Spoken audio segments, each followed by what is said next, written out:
Chers auditeurs, bienvenue dans Acteurs du changement, votre podcast pour parler transition économique et écologique dans le sud-ouest de l'océan Indien. Ce podcast est créé par Cap Business Océan Indien, plateforme régionale dédiée à l'accompagnement et à la mobilisation du secteur privé dans le sud-ouest de l'océan Indien.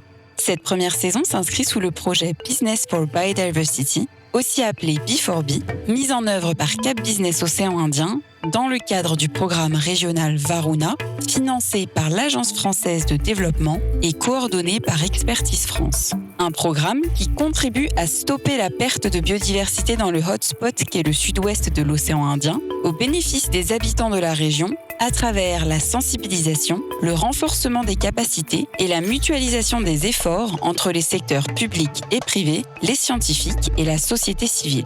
Cet épisode spécial est enregistré pendant le 15e Forum économique des îles de l'océan Indien, organisé par Cap Business Océan Indien à Moroni, aux Comores. Nous y retrouvons Asna Bakar, auto-entrepreneur et fondatrice de l'entreprise comorienne AMS, pour parler de développement durable. Elle partage sa vision d'un territoire plus sensible aux enjeux de biodiversité, mais aussi des défis qu'elle relève au quotidien dans l'intégration du développement durable dans les opérations d'AMS. D'accord, bon, merci beaucoup.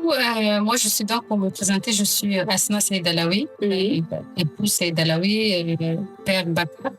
Je suis plus connue comme Asna Saïd-Alaoui et je suis vraiment une femme de terrain.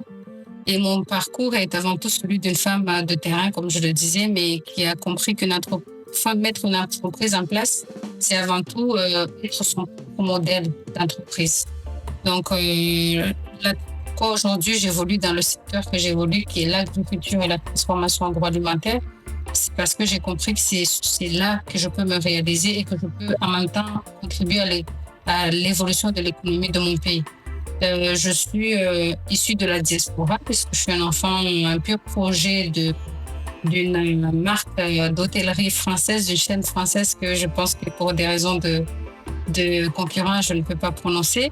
Mais je suis un pur projet, je vais me permettre d'Accor Hôtel, qui m'a formée dans les normes d'hôtellerie, dans les normes de savoir-être dans son milieu de travail.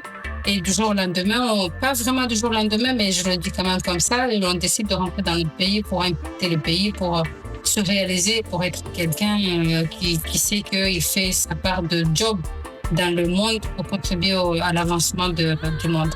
Donc, j'ai mis dans mon arrivée, j'ai d'abord mis en place une coopérative dans l'agriculture, histoire d'acquérir toutes ces compétences d'agriculture, puisque je ne suis pas issue du tout de ce milieu-là, mais je suis plus des milieux de services, d'hôtellerie, etc.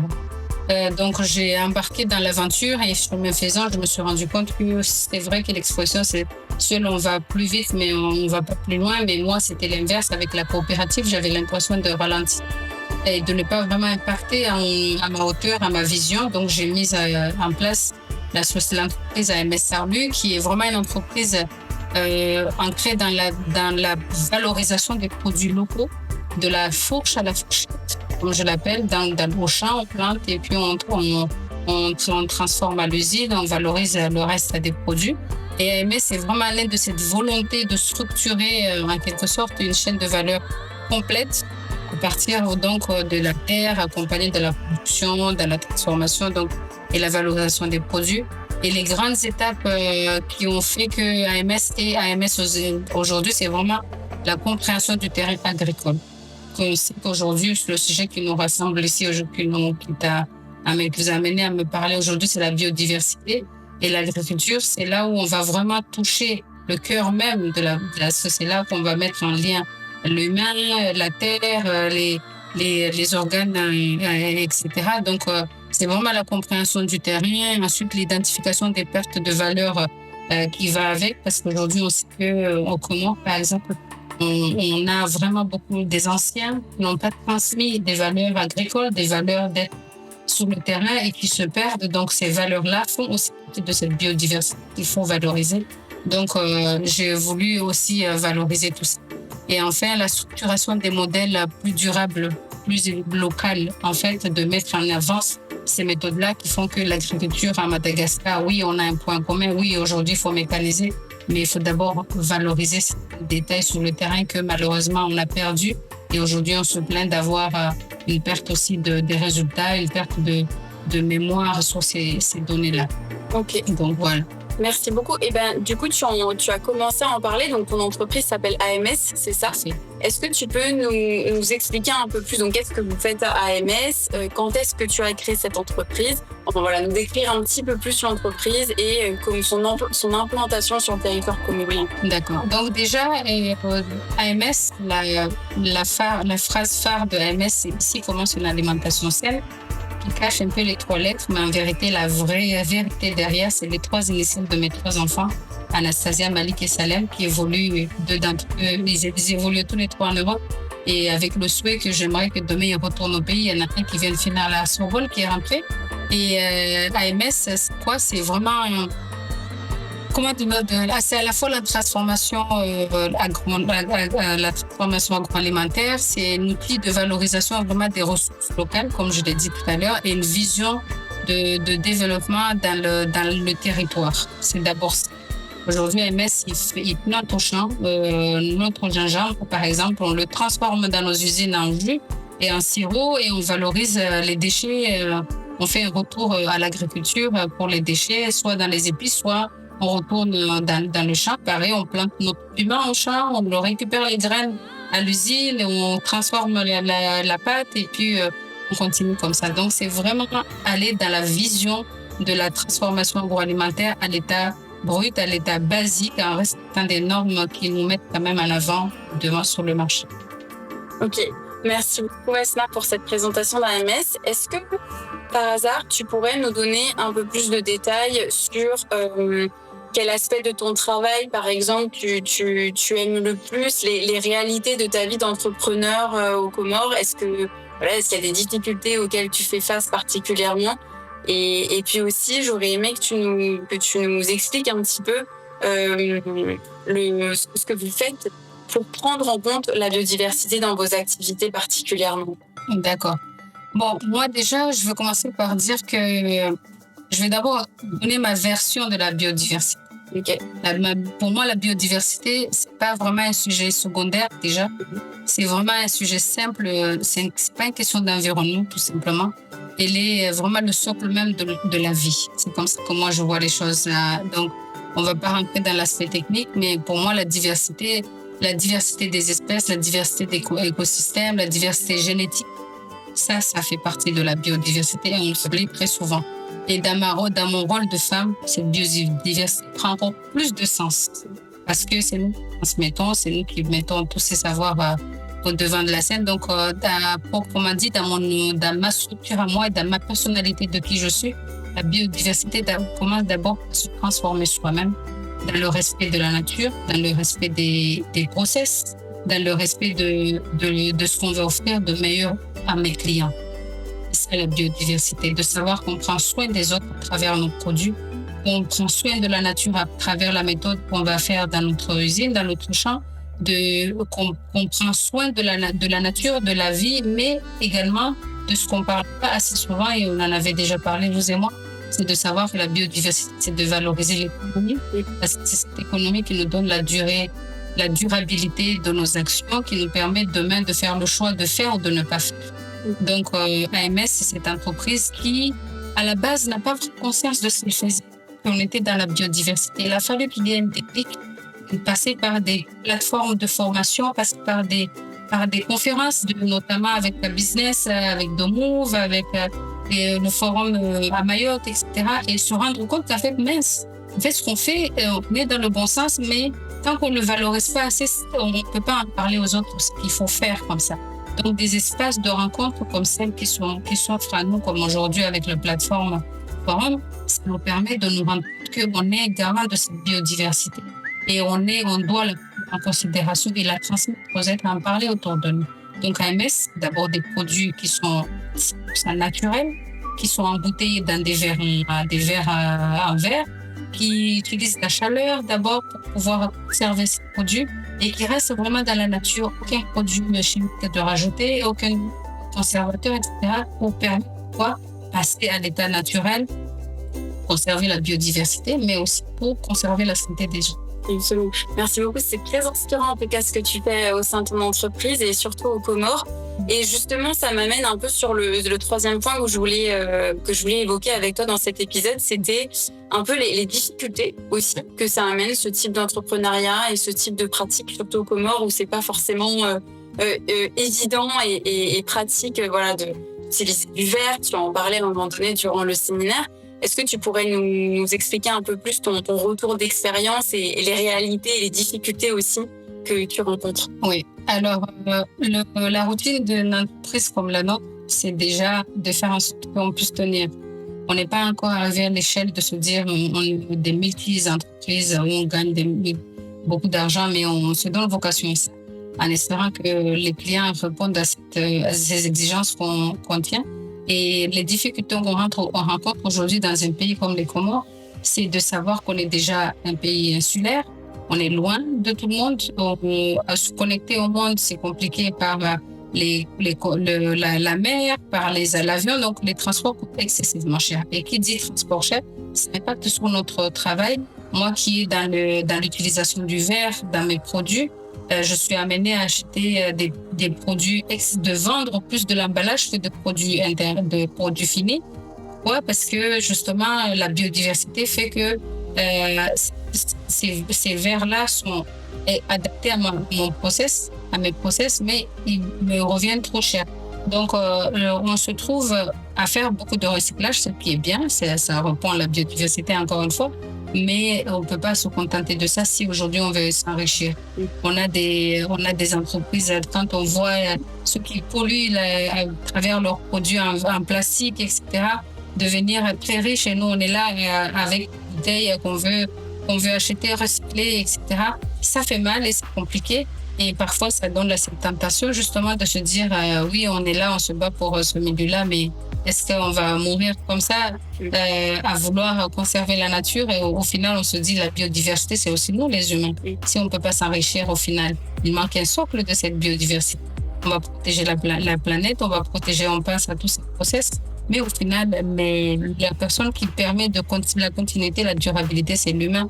La richesse fait partie de cette durabilité et malheureusement, elle n'est pas compatible avec rester dans la biodiversité. Il y a un socle qu'il faut 100% vraiment protéger. C'est si on ne s'enrichit pas en faisant les bonnes pratiques, à un moment donné, on se décourage. Ouais. Absolument. Et puis, du coup, on se rend compte que finalement, ce socle et ces facilités dont tu aurais besoin, toi, en tant qu'auto-entrepreneur, elles n'existent pas forcément encore assez bien au niveau de la région ou au niveau de l'île et de l'Union des Comores. Oui. Alors, ça m'amène aussi sur un autre point que j'aurais aimé évoquer avec toi pour aussi informer les auditeurs et les auditrices de cet épisode sur les Comores. Est-ce que tu peux nous donner peut-être un peu plus de visibilité sur comment ça se passe aux Comores? Quelle est la relation des gens avec la nature, avec l'entrepreneuriat? Est-ce qu'on peut dire que tu es une précurseuse un petit peu en tant qu'auto-entrepreneur sur ces thématiques-là? Comment tu le vois autour de toi? Disons que les Comores, on est d'abord, comme je disais, par notre état insulaire, on n'est pas, aujourd'hui, il y a une mondialisation, on est ouvert aux médias, on est ouvert à des tas de choses. Mais ce qu'on voit n'est pas pareil ce qu'on vit sur le terrain. On est encore sur cette étape-là brute de se dire la nature, elle est là et c'est faite et on ne la fait pas nous-mêmes. Or, c'est l'inverse. Aujourd'hui, la nature, elle s'est faite, mais nous, on doit la faire, l'améliorer et la préserver. Donc, on n'est pas encore, de mon point de vue, le Comorielanda n'a pris conscience que la plus grande richesse qu'on a, l'architecture qu'on a, c'est la terre. Et ça, c'est dommage. Et comme je l'ai dit, moi, c'est chemin faisant que j'ai pris cette conscience. Mais l'éducation n'est pas favorable encore à cette prise de conscience. Les institutions ne sont pas favorables encore à cette prise de conscience. Et malheureusement, encore une fois, la mondialisation fait des ravages. On s'attire vers d'autres choses que de préserver la nature. Donc, pour répondre à votre question, le Comorien en Landa a besoin encore d'être éveillé dans la conscience de la richesse qu'on a, la plus belle richesse qu'on a, c'est cette biodiversité qui représente l'humain, la terre, les micros et tout ce qui va avec.